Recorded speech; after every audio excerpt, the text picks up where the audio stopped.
En el contexto de las clases de las infecciones de la vía aérea superior, vamos a hablar de sinusitis.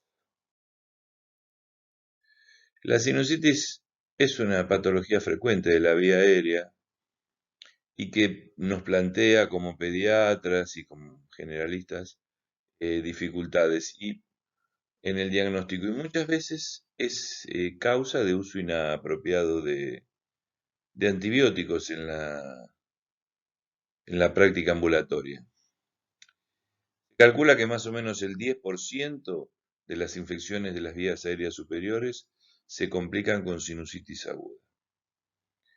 Cuando se considera el diagnóstico, es fundamental diferenciar una infección de vías aéreas superiores o una rinitis alérgica de la infección bacteriana de los senos paranasales.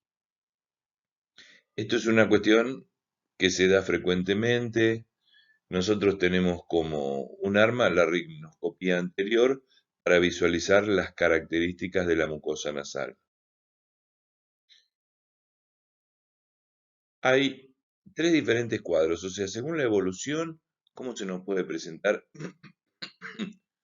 una sinusitis.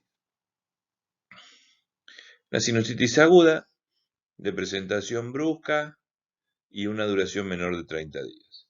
Una sinusitis subaguda, que la evolución puede prolongarse entre 1 y 3 meses. Y una sinusitis crónica, que la evolución es mayor a 3 meses. Las rinitis alérgicas suelen complicarse con sinusitis, los cuerpos extraños intranasales suelen complicarse con sinusitis. La alteración de la función de los senos paranasales resulta de esta producción de cuadros inflamatorios o infecciosos. Y los factores que se asocian con más frecuencia a sinusitis son la permeabilidad del ostium de los senos paranasales. Se obstruye el ostium, se dificulta la circulación del moco y se produce una sobreinfección bacteriana.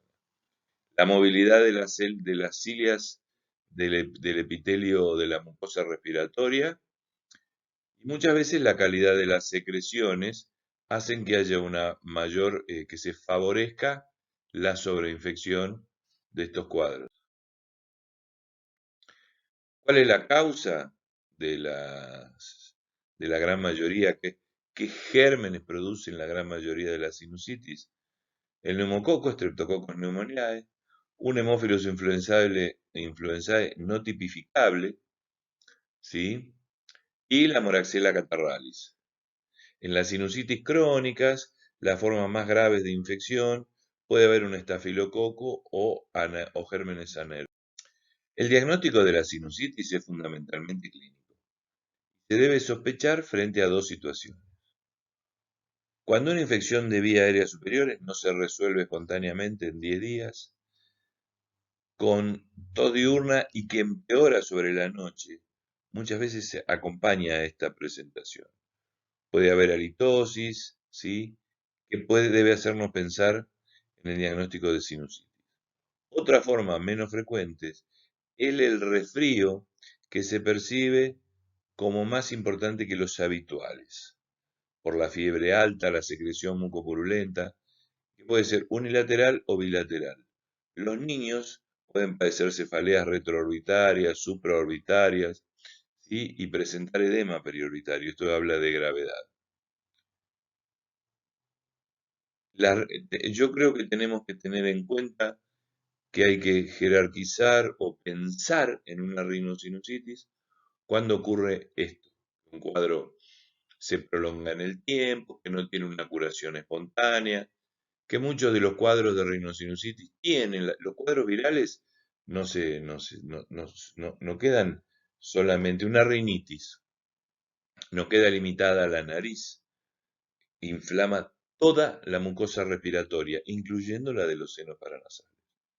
Entonces, cuando sospechamos que esa mucosa de los senos paranasales se ha sobreinfectado con una bacteria, cuando no hay una evolución espontánea del cuadro o cuando aparecen algunos de los síntomas que ya hemos descrito.